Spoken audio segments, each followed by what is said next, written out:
Prosseguindo na história de Israel, vamos à sexta parte da lição 3, estudando o Reino Unido e o Reino Dividido. Bom, vamos agora ao reino de Salomão, que ele reinou de 971 a 931 a.C. Eu comento, Davi deixou um reino extenso e rico. Os maiores países da região pagavam tributo ao rei de Jerusalém. Então, nesse momento, era para Salomão, né? Salomão não vai ser um guerreiro, mas era para ele aproveitar e estender ao máximo o reino de Israel, fazer grandes fortalezas. Ele vai até construir fortalezas, ok?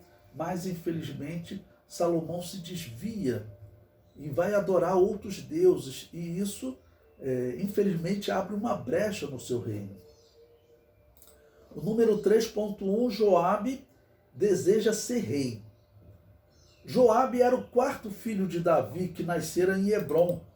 Com a morte de 2 dos 3 primeiros e o desaparecimento do terceiro, Joabe acreditava que ele seria o substituto natural de Davi. Bom, isso não vai acontecer, né? Isso não vai acontecer. O profeta Natã e Betseba alertam Davi, que determina Salomão como herdeiro do trono. Bom, Salomão nascera, infelizmente, com uma mulher que Davi errou. Mas depois que Davi se consertou e casou legalmente com essa mulher, ele se comprometeu com ela que o filho deles, que era a mulher que ele amava, né? Ele realmente acabou amando essa mulher, o filho deles seria o homem que se assentaria no trono. Davi se comprometeu com Betseba.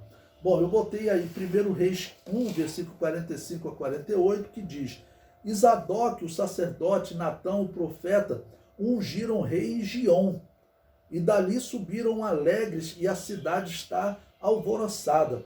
Este é o clamor que ouviste. E também Salomão está sentado no trono do reino. E também os servos dos reis vieram abençoar nosso Senhor, o rei Davi, dizendo: faça teu Deus que o nome de Salomão seja melhor do que o teu nome, e faça que o seu trono seja maior do que o seu trono. E o rei se inclinou no leito. E também disse o rei assim: bendito Yahvé, Deus de Israel, que hoje tem dado quem se assenta no meu trono, e que os meus olhos o vissem. E Deus faz uma promessa que haverá sempre um descendente de Davi a sentar-se no trono.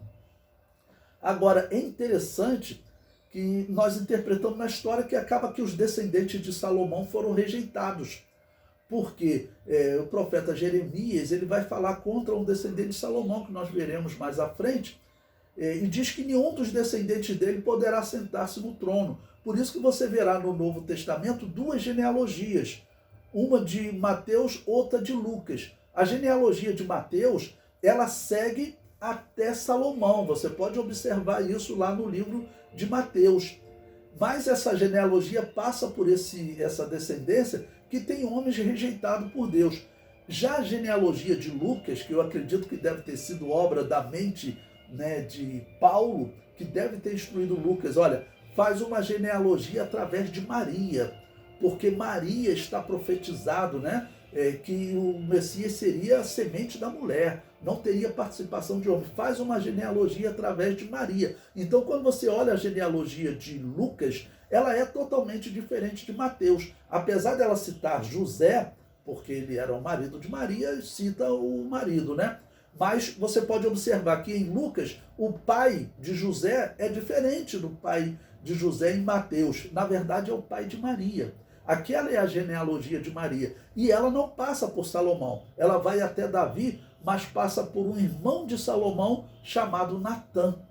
Ok? E podemos dizer que a genealogia tem que ser por Maria.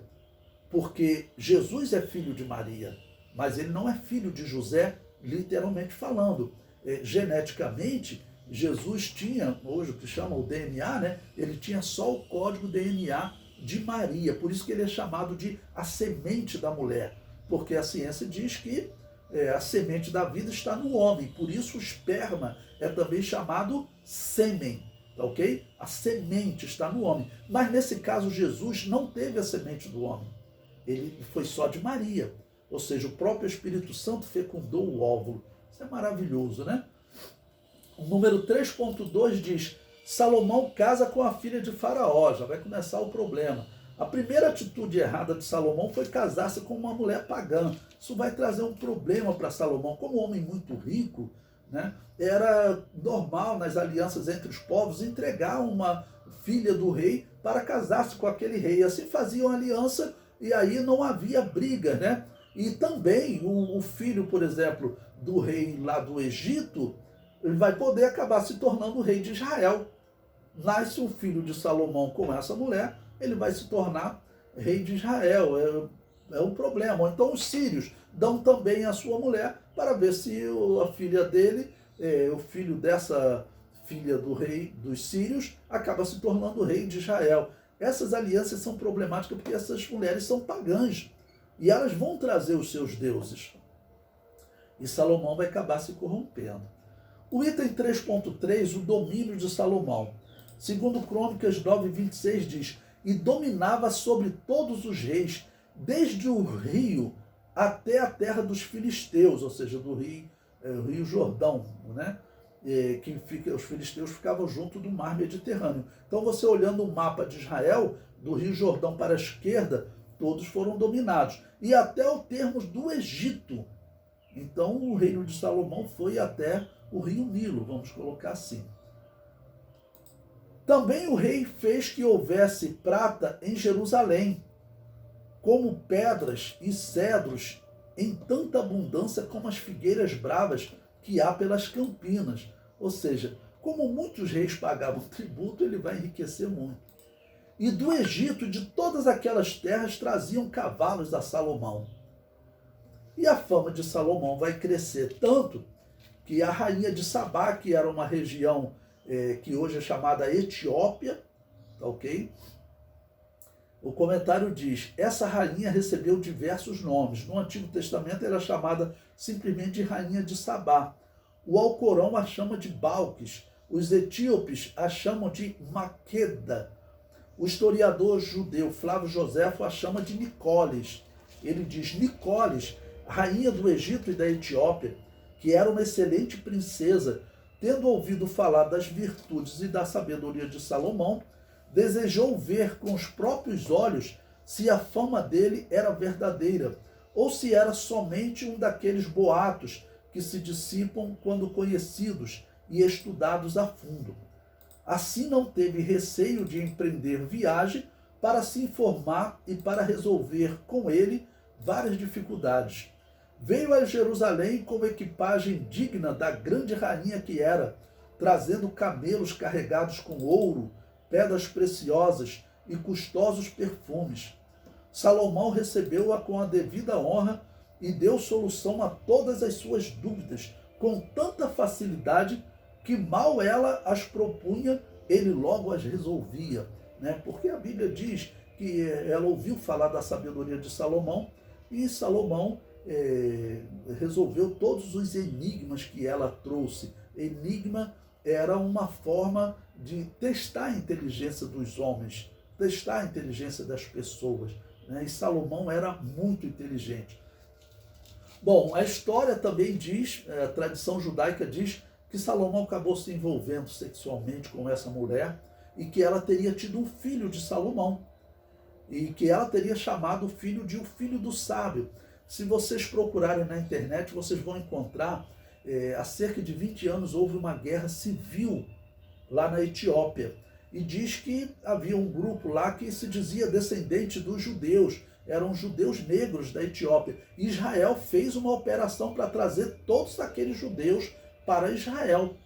E reconhece eles como judeus descendentes de Salomão. E também diz a história que esses etíopes, existem judeus vivendo lá até hoje, e eles dizem que a arca, a verdadeira arca, está lá na Etiópia. Porque, segundo essa história, como Salomão teria se desviado e acabou que ele conheceu esse seu filho, ele teria mandado fazer uma réplica da arca para que o filho levasse. E diz a história que, como ele estava desviado, os sacerdotes levaram a arca verdadeira lá para a Etiópia. Bom, isso são histórias paralelas, mas é interessante nós sabermos, né? Hoje os judeus procuram essa arca, ok? Mas não sabemos se eles vão de fato encontrá-la. Número 3.5 diz: Salomão construiu o templo em 7 anos. Bom, Salomão ele se destaca e com grande riqueza, ele construiu um templo suntuoso, tá bom? Um templo suntuoso. Esse foi um trabalho importante, tá bom? Foi um trabalho importante que Salomão fez. Bom, o número 3.6 diz a sabedoria de Salomão. Fala da sabedoria de Salomão, mas infelizmente eu comento aí, não livrou do erro administrativo, tá ok? Pois cobrava elevados impostos. Esse foi um erro de Salomão, né? Tá ok? Não livrou do erro de tomar mulheres pagãs, mulheres amonitas, tá bom? A mãe de Roboão era uma amonita, isso vai trazer problema para Israel. Não livrou do erro de idolatria e não livrou do erro administrativo de dar a pagãos territórios da terra da promessa. Esse foi um erro de Salomão. Depois do 3.7 fala das grandes edificações, fortalezas. Aqui vai se destacar a fortaleza de Megido e de Azor. Megido seria a região de Armagedon, ok? Armagedon, onde teria a grande batalha. Ele fez ali fortalezas e isso, por um lado, foi muito bom. Era um local estratégico, ficava ao norte de Israel para se defender dos sírios, ok? 3.8, a expansão marítima de Salomão. Também o rei Salomão fez naus em Ezion-Geber, que está junto a Elate, na praia do mar de Suf, na terra de Edom. E mandou Irão com aquelas naus os seus servos marinheiros, que sabiam do mar, com os servos de Salomão.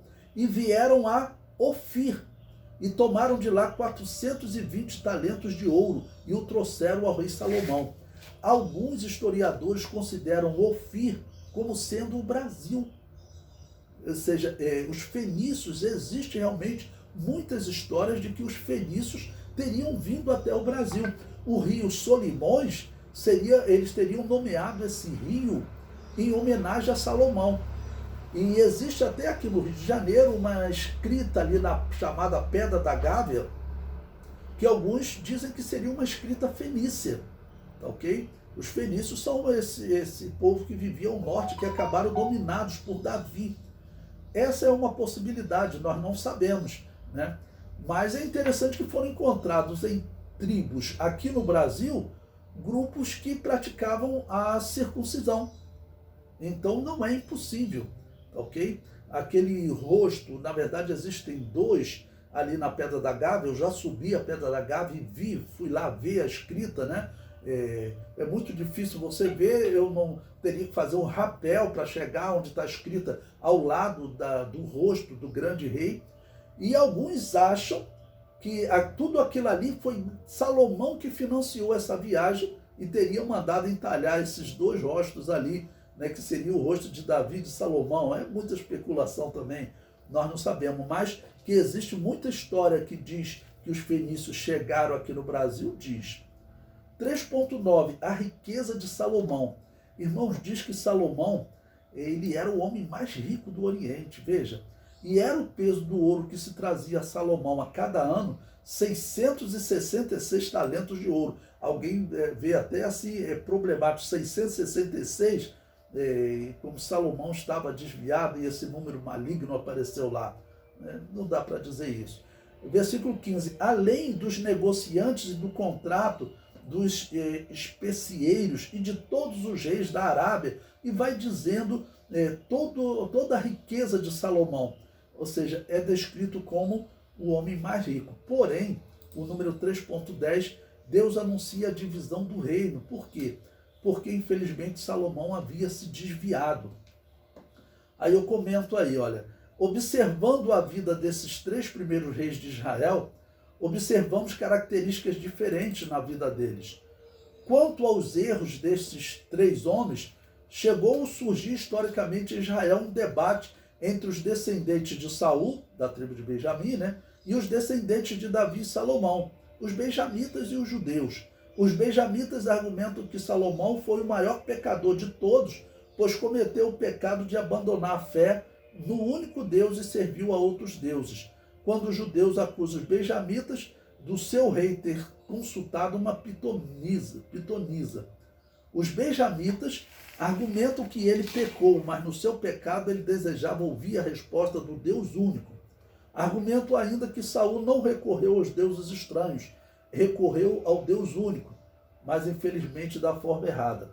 Bom, eu sempre digo que você classificar erro, classificar pecado, quem está mais errado ou não, isso é um problema muito sério, né?